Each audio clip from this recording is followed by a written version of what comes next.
talk about security. Thank you for coming. I hate podiums, so hopefully you don't mind me standing up here and walking around. I find it a lot easier to do that.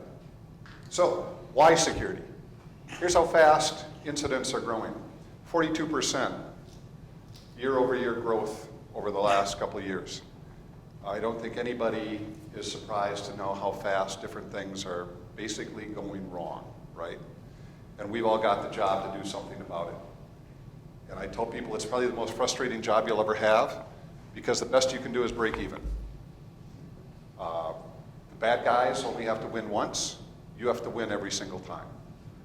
And no matter what you do, if you lose once, they look at you and say, why didn't you do something better, right? So that's why we're here today, to figure out what we can do. I stole this graphic shamelessly from Symantec, because their internet threat report, internet security threat report, is actually a wonderful read. I'll put a plug in for them. I read it, I started reading it last night and finished it on the plane today. It's 81 pages of very good information, aggregated from all of their data. And you can see it's big numbers. Things keep growing. Look at the breaches. The breaches increase year over year after year. And more importantly than that, the number of records breached grows. So why is that important? Because of cost, right? Here is the average cost per record of a breach. So you always have people saying, well, this is going to cost us a lot of money to put this in. You need DLP, you want some sort of intrusion detection, whatever. That's a lot of money, right? Especially our CFOs. They're like, how am I going to get my return on investment? Here it is. One breach, and you saw the numbers back here. Look at the numbers right here. 1.3 million records is the average number of records breached in a large breach. Multiply that times, for medical records, $363 a record. $300-some million in one breach. And you're going and asking for, okay, I need, what, 100,000 to put some new systems in place or have training? There's a return on investment. Unfortunately, it's soft because you're trying to prove a negative. But we've all seen how much this costs people. And these numbers don't take into account any of the loss of customer confidence. This is just hard costs. So, newsflash. I love these. How many of you had a MySpace account? Nobody? I'm the only one? Really, nobody here had a MySpace account? No. You're just embarrassed to say so. All right, today, this morning, 360 million users' accounts with 470 million passwords that were taken from MySpace just went up for sale on the darknet. Why is that important? You didn't have a MySpace account, right? A lot of people did. Most people use the same username and password amongst accounts. All of these just went up for sale. And they went up for sale from the same guy that sold all of the LinkedIn passwords and all of the Tumblr passwords. Facebook used SHA-1 hashing algorithm and didn't salt it, which means you can probably break it with your cell phone if you know what you're doing. And they did. So if you've had passwords out there and you're using them on the same passwords on different accounts, I recommend you go change them. So with all these breaches, where are they taking place? Look at this, we're the number one. 80% of all the breaches take place in North America. Next nearest is Europe, and then spread out throughout the rest of the world. But we're the target. We're the target. Our companies are the target for all of these breaches. I love this slide, because this leads me to the rest of what I'm going to talk about for 7-8 minutes. How do we get breached? Everybody wants to buy new firewalls. They want to buy a DLP system. They want to buy some sort of intrusion detection. They want to buy hardware. Well, guess what? 35% of all the breaches are human negligence. People weren't trained properly. They don't know what they're doing. They signed into an account and left it open. They clicked on a phishing attempt. They did something. It was human error. 29% is system glitches, where something just kind of went wrong. And the other 37%, those are your malicious attacks. Your biggest bang for the buck, if you will, is probably training your people. So why do we keep spending more money but we don't get any better results. Again, my conversation with my CFO is always, why do I want to spend more money if it's the same? I'm going to answer that question for you. 2 reasons. Number 1, we have a very archaic view of defense and threat. Anybody disagree with that? And we're spending money on the wrong things. And here's why. Employees, like I said, 35% of breaches are caused by employees. How many of you spend 1/3 of your security budgets on training? And I expected no hands. Because usually training is the last thing you do. All of your money goes to servers. Yet 35% of your breaches are caused by people not knowing what they're doing. Training is your number 1 thing, biggest bang for the buck that you can do to increase your security. It's all about people. Number 2, we still think about security like this. In the Middle Ages, if you wanted to secure something, the king and queen, what did you do? You put them in a castle, you built a wall around it, and you put a moat around that. What do we do when we started doing electronics? We took our data and we put a wall around it, a firewall. And how did you get through the firewall?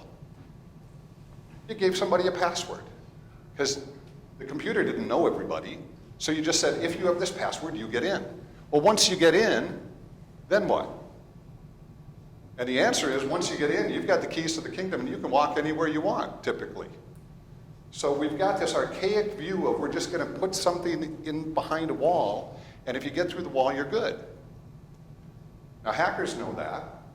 So they look at, again, human intelligence, and they look at passwords that they can buy off the internet, and they try it on your system, and lo and behold, the system lets them through the wall, and now they're in.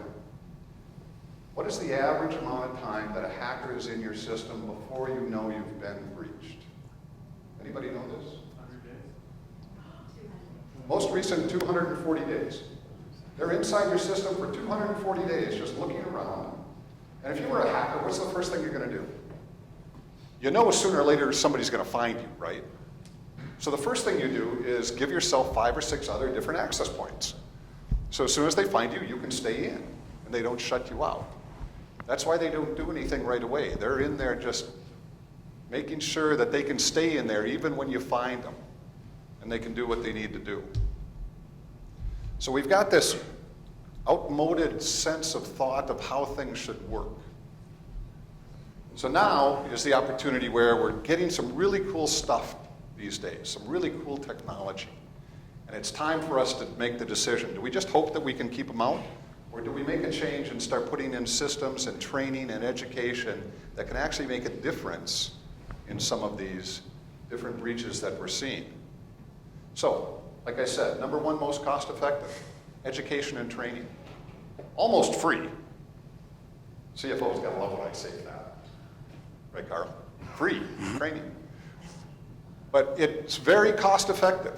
Training people, how many of you run phishing sweeps on your employees? Symantec, of course.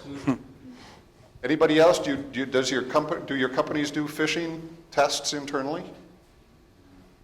We ran ours, we started doing ours just about a year ago. And it only takes 1 click, right, on the wrong thing to be infected. And of course, all of you know the Target breach. You all know the Home Depot breach. You all know Target was actually breached by an HVAC company. Most people don't know that they got infected because of a phishing attempt. So you track it all the way back. Somebody clicked on a link they shouldn't have clicked on. You can go with companies that do phishing training for you and phishing testing for $8,000 to $9,000 a year, which is a drop in the bucket compared to what happens if something gets breached. Education, number 1. Number 2, there's some really cool technology, and we're not going to talk about it, but it's called continuous authentication. And it works on this theory. If you think about it, it makes sense.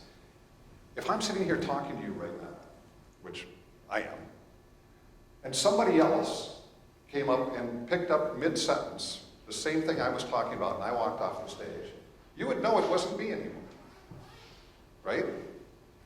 Computers don't.